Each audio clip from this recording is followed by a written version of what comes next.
The morning sky over the Pacific was a canvas of silence until it was torn open by the scream of dive bombers.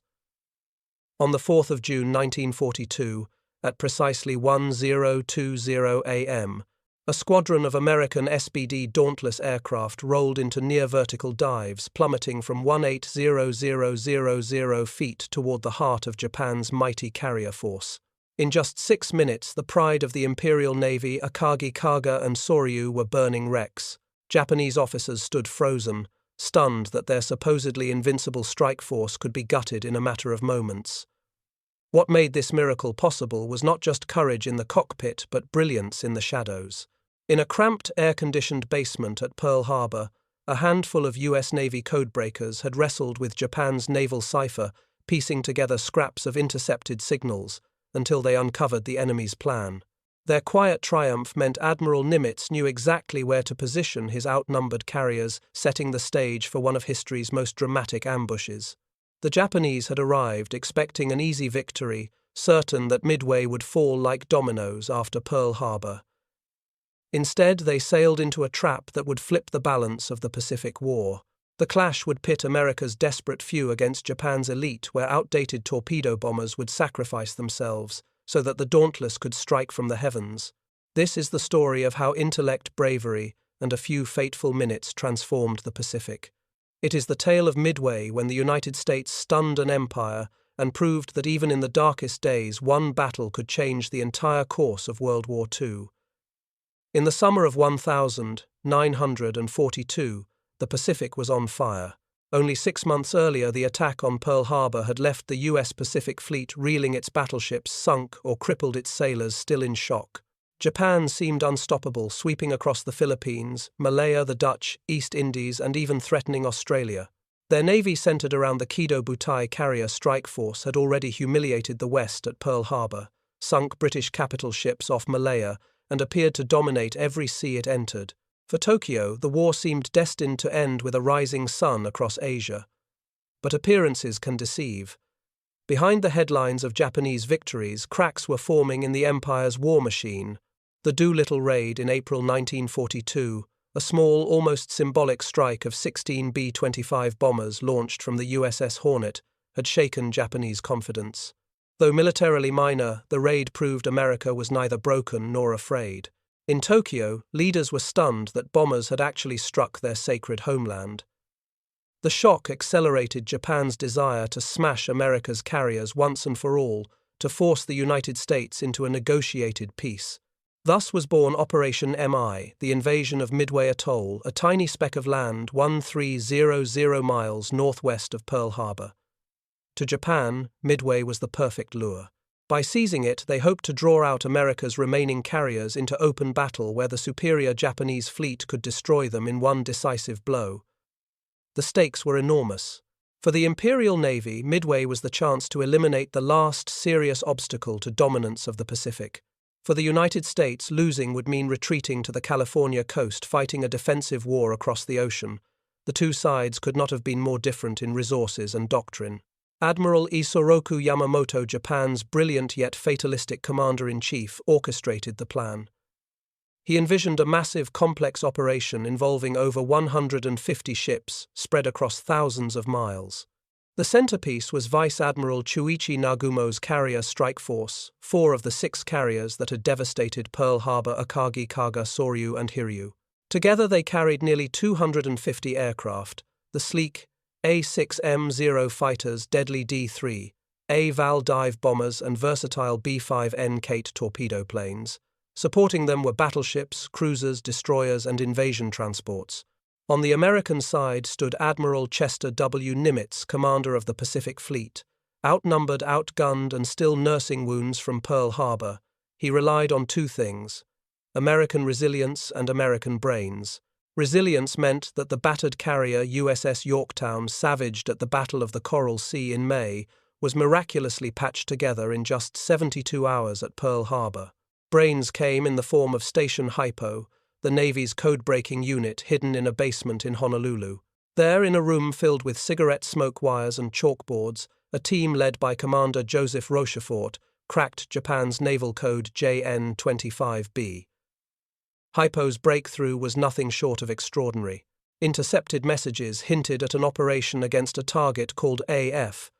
But what was AF Rochefort and his men suspected Midway? To confirm it, they suggested a ruse.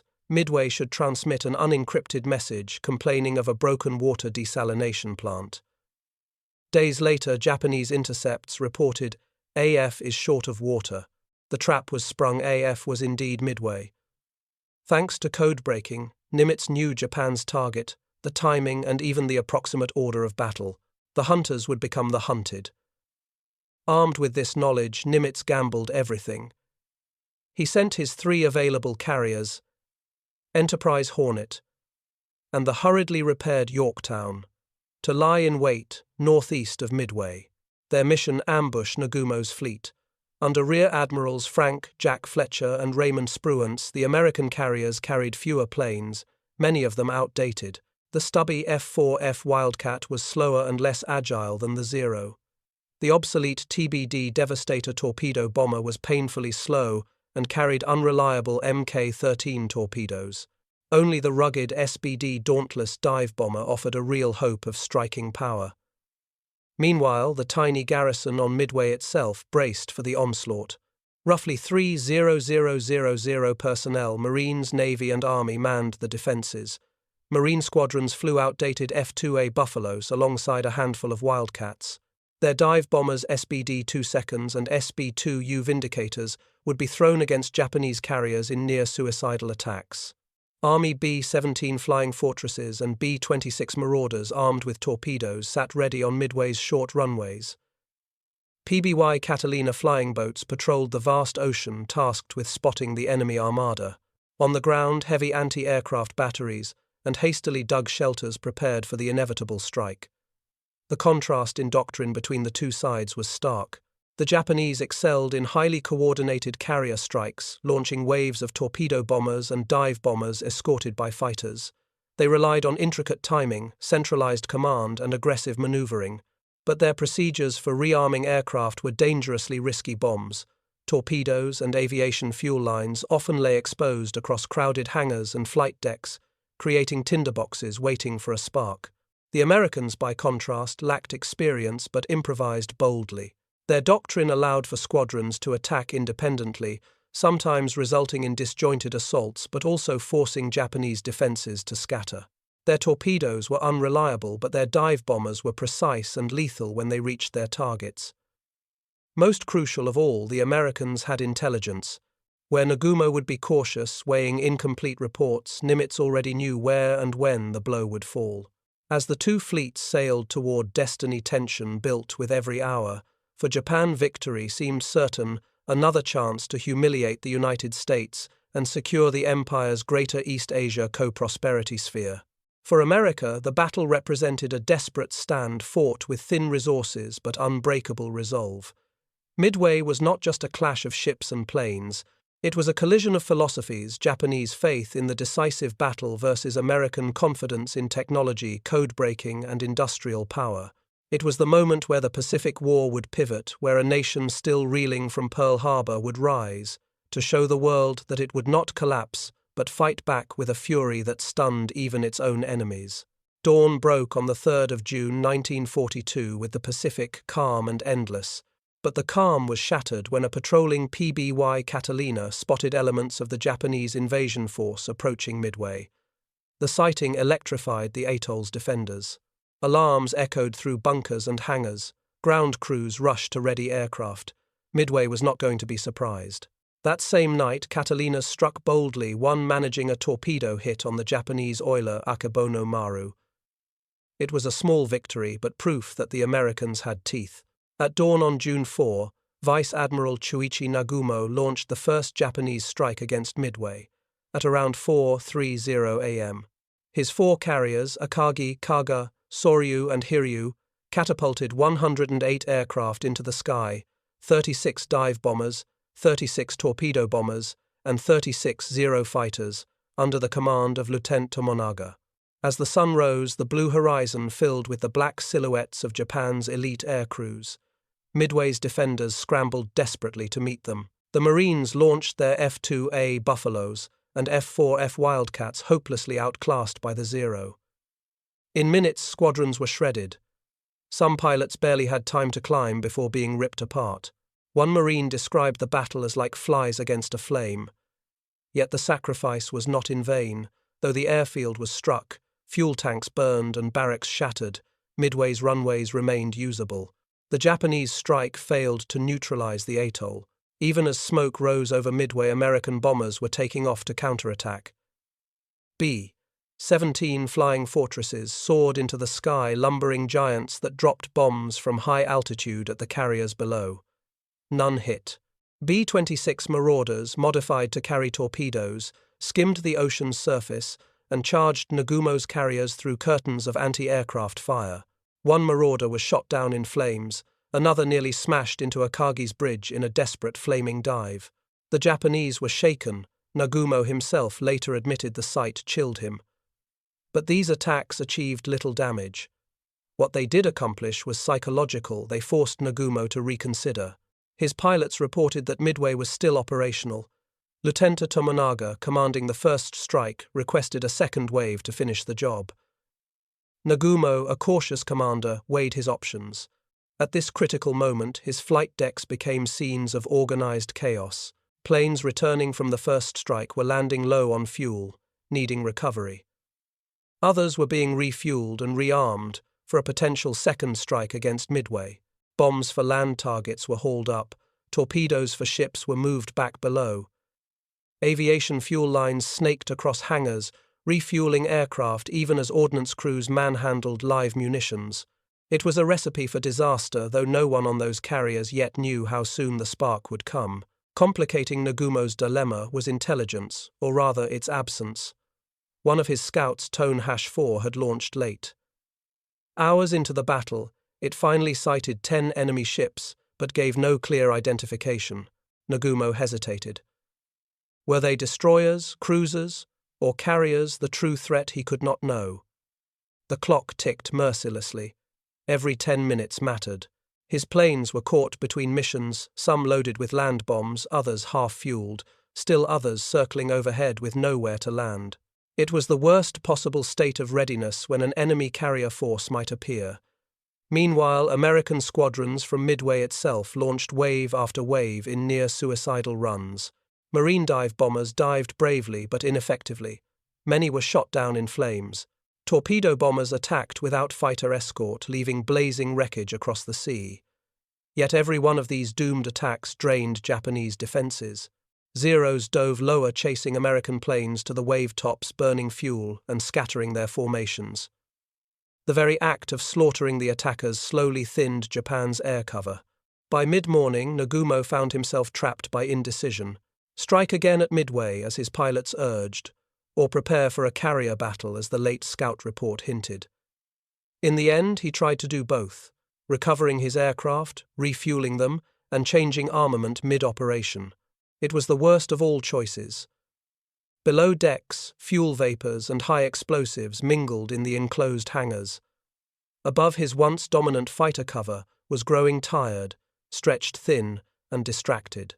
The stage was set, though Nagumo did not yet know it, for the most decisive 6 minutes in naval history. The Japanese still believed they were the hunters. In truth, they were being stalked, guided into position, not by chance, but by the brilliance of American codebreakers and the courage of Midway's defenders who had bought time with their blood. Nagumo's carriers sailed into a tightening noose, blind to the blow about to fall from the clear blue sky. As morning advanced on the 4th of June 1942, the weight of destiny shifted toward the American carriers hidden northeast of Midway. Admiral Fletcher on Yorktown and Admiral Spruance on Enterprise gave the order launch everything. Outnumbered and under-equipped, they knew that surprise was their only weapon. The decks of Enterprise Hornet and Yorktown thundered as squadrons of SBD Dauntless dive bombers and TBD Devastator torpedo bombers lumbered into the sky, escorted by F-4F Wildcats struggling to keep pace. What followed was one of the most tragic yet heroic episodes of the Pacific War. America's torpedo squadrons were sent in first, and they flew into a storm from which few would return. From Hornet Torpedo Squadron 8VT-8 under Lieutenant Kameda, John Waldron launched 15 Devastators. Waldron had argued bitterly with his superiors about attack routes, convinced his squadron needed to cut straight to the Japanese carriers. He was right. Leading his men across the waves, Waldron broke radio silence. "My boys, we've got Japanese carriers out there somewhere. If we don't get a hit, somebody else will. If anybody gets back, tell the folks what happened." Moments later, VT-8 charged directly at Kido Butai, unescorted, slow and exposed. The Zero fighters fell upon them like wolves.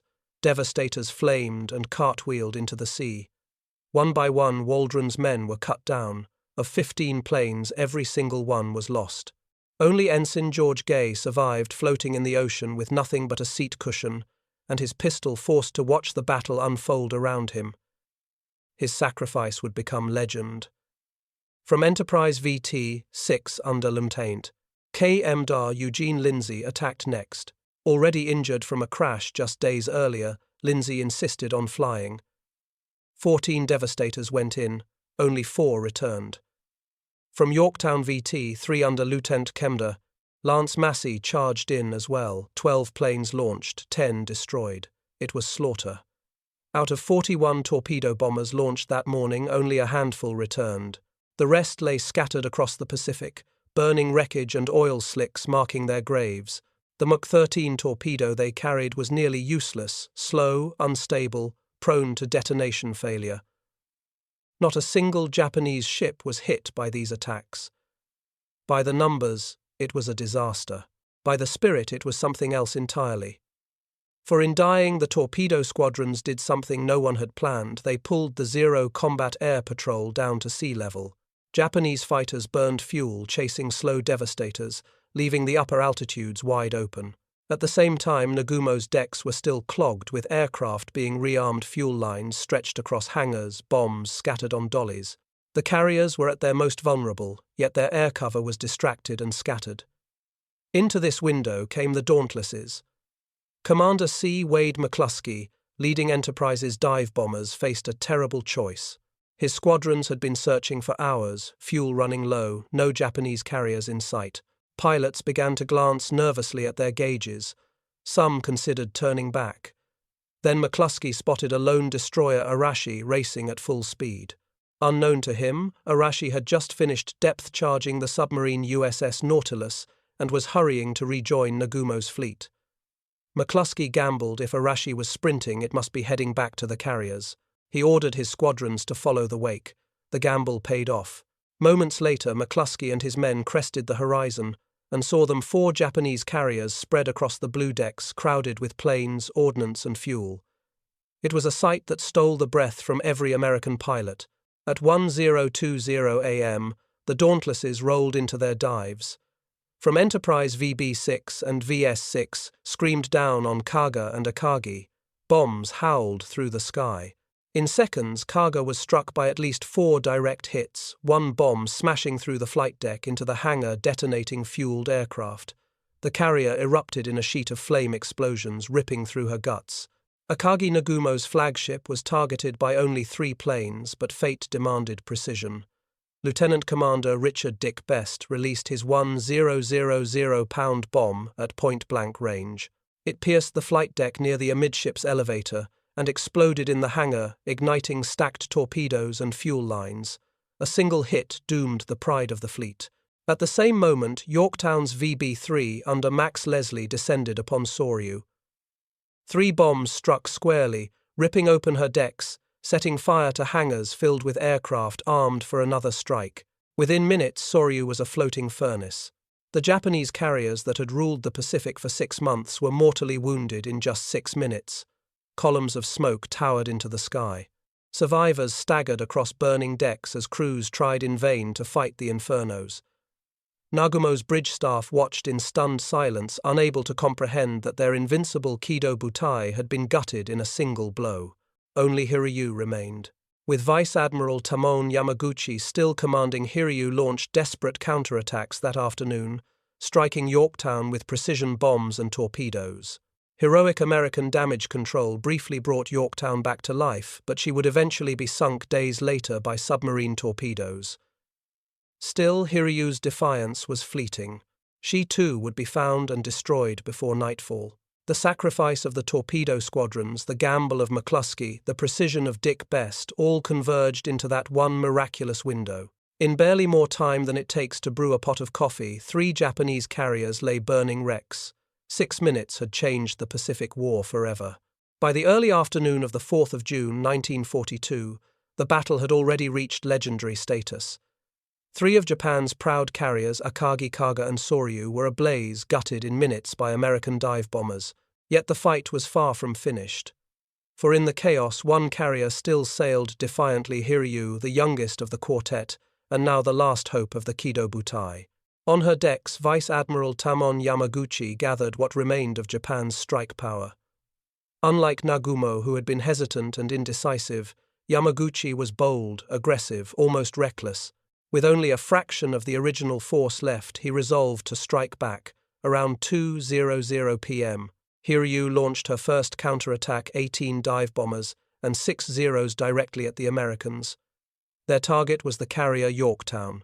Yorktown's radar picked up the incoming wave, and her combat air patrols scrambled to intercept. The American Wildcats fought furiously, downing many of the attackers, but several broke through. At about 2:30 p.m., 3 bombs rained down on Yorktown. One smashed into the flight deck, exploding among parked aircraft. Another tore open her boilers. Within minutes, the proud carrier was burning and dead in the water. Yet Yorktown's crew refused to give up. Damage control parties sealed off compartments, fought flames, and restarted boilers. Against all odds, within an hour, Yorktown was underway again, smoke trailing but speed restored. Observers on other ships could hardly believe their eyes. This battered ship, already hastily patched after Coral Sea, had taken mortal blows and still fought on. But Hiryu was not finished.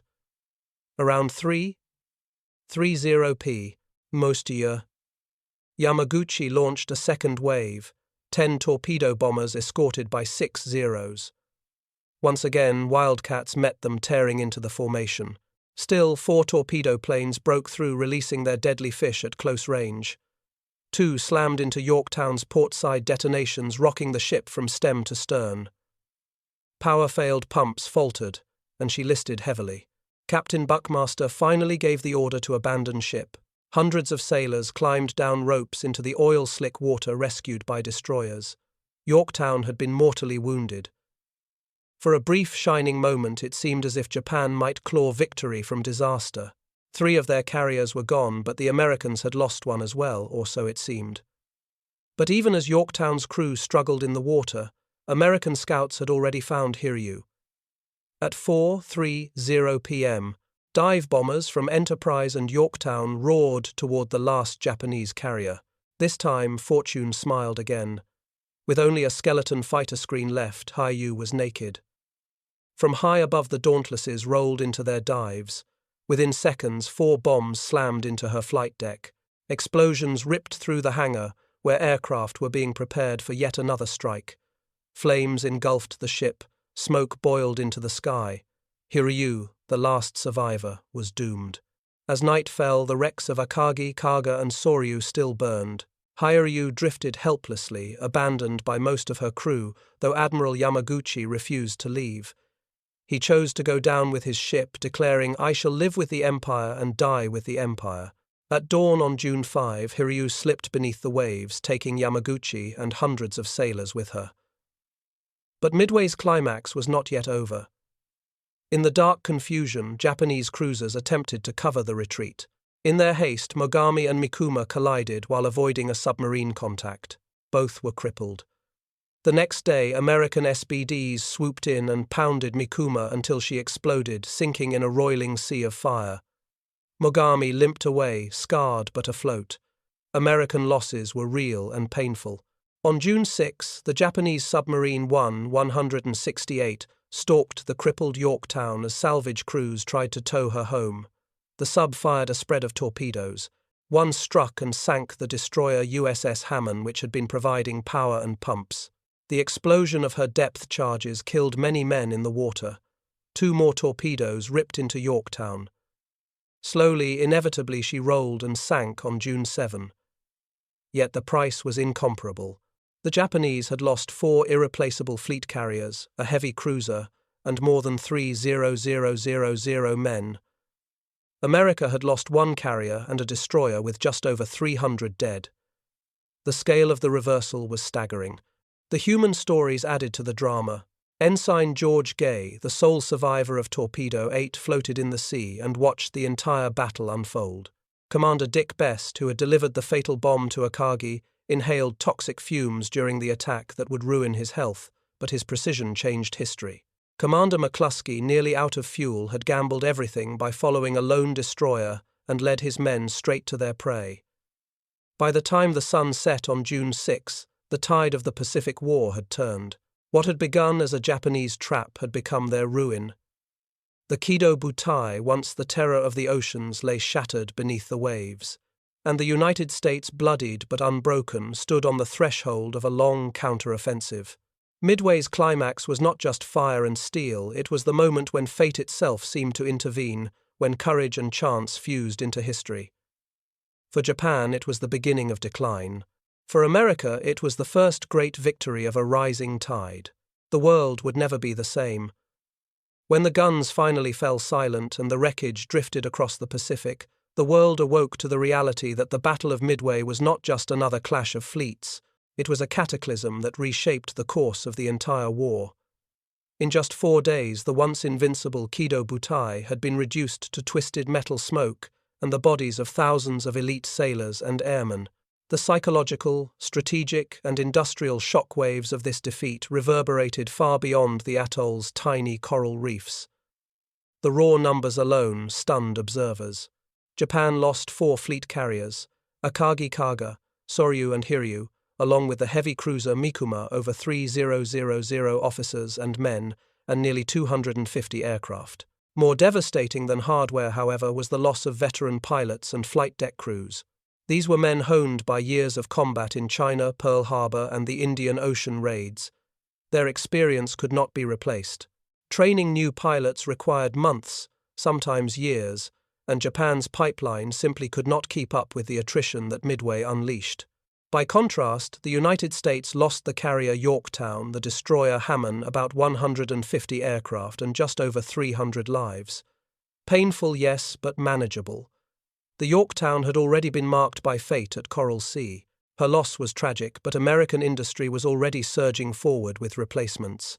Within a year, new Essex-class carriers would be joining the fleet in waves, each larger, faster, and more capable than any Japanese design. Strategically, Midway was the pivot point of the Pacific War. Until June 1942, Japan had held the initiative, dictating the tempo of operations from Pearl Harbor through the Philippines and into Southeast Asia. After Midway, that initiative was gone forever. Japan's grand plan to lure the American fleet into destruction had instead crippled their own striking arm. No longer could the Japanese push eastward toward Hawaii or threaten the U.S. West Coast. Instead, they found themselves forced onto the defensive. Just 2 months later, in August 1942, U.S. Marines stormed ashore on Guadalcanal. That campaign would grind on for months, but it was made possible only because Midway had gutted the Kido Butai. Without those carriers, Japan could not dominate the seas around the Solomon Islands, and American logistics, though stretched, were able to sustain a foothold. Midway also validated the role of intelligence. The ruse of AF is short of water became legend, a textbook case of code-breaking brilliance. It proved that wars were not only fought with guns and bombs, but with the brains of analysts hunched over desks in smoke-filled rooms.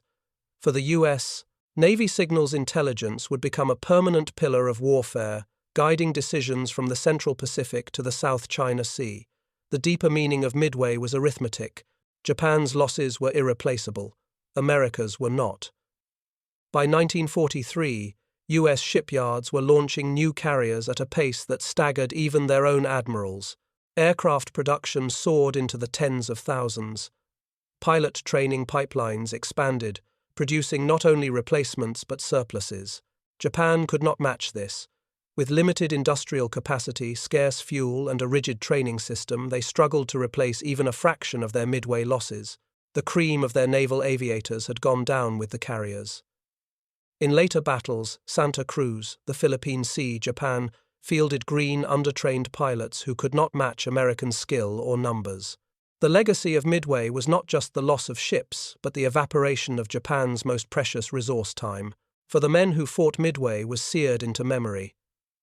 Survivors of Torpedo, 8, or rather the single survivor, Ensign George Gay, became symbols of sacrifice. Floating in the ocean watching the carriers burn, Gay embodied the price of victory. Commander Dick Best, who delivered the fatal bomb to Akagi, paid with his health, but his precision was immortalized. McCluskey's fateful decision to follow the destroyer Arashi became one of the greatest gambles in naval history. Even Japanese officers recognized the gravity of what had occurred. Admiral Yamamoto, upon learning of the loss, reportedly fell silent. His grand strategy, his attempt to cripple America's spirit, had instead lit a fire he could not control. I fear all we have done is to awaken a sleeping giant and fill him with a terrible resolve he had warned after Pearl Harbor. At Midway, that prophecy was fulfilled. For Americans back home, the news of Midway was electrifying. After months of defeat, headlines proclaimed the destruction of Japan's carriers. Hope surged. Factories that had already been working at full throttle now roared even louder, inspired by the belief that victory was possible. Midway became proof that the United States could strike back and win. The battle also revealed the character of the American Navy: resilience, improvisation, and relentless courage. Damage control on Yorktown, the self-sacrifice of the torpedo squadrons, the calm precision of the dive bombers, all highlighted qualities that would carry the US across the Pacific in the years ahead. In retrospect, historians often call Midway the turning point of the Pacific War. It was more than that. It was the moment the war's trajectory flipped from Japanese expansion to American counteroffensive. Within 2 years, US fleets would be hammering at the gates of the Philippines. Within 3, they would be bombarding Japan's home islands. None of that would have been possible if the carriers of Akagi, Kaga, Soryu, and Hiryu had survived. Midway taught a brutal but clear lesson. Wars are not always won by the side that strikes first, but by the side that can strike last and hardest. America's combination of brains, bravery, and industry ensured that the 6 minutes of fire on the 4th of June 1942 echoed across history. Midway was not the end of the war. It was the beginning of the end for Japan. From that day forward, the rising sun would never again rise as high. And for America, it marked the rebirth of confidence, the belief that even in the darkest hour, courage and resolve could light the way to victory.